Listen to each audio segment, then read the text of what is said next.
दोस्तों, आज मैं आपको जिस मेडिसिन के बारे में बताने जा रहा हूँ उस मेडिसिन का नाम है टेबलेट मोटिलियम। मोटिलियम टेबलेट उल्टी, मतली, कैप वगैरह के लिए इस्तेमाल की जाती है। मोटिलियम टेबलेट उल्टी वगैरह रोकती है और भूख भी लगाती है।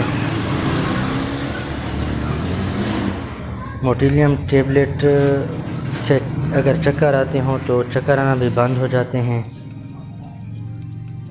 ये टेबलेट और सिरप दोनों में पाई जाती हैं। टेबलेट मोटिलियम का इस्तेमाल हमल वाली औरतों में भी किया जाता है।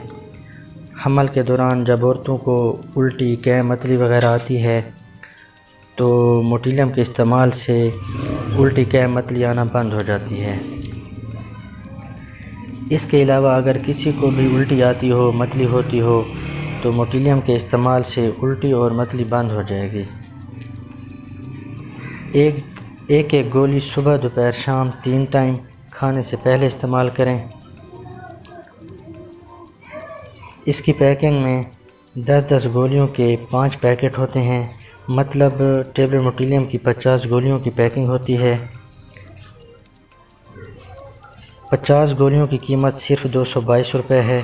मतलब एक पैकेट की कीमत सिर्फ 45 रुपये है।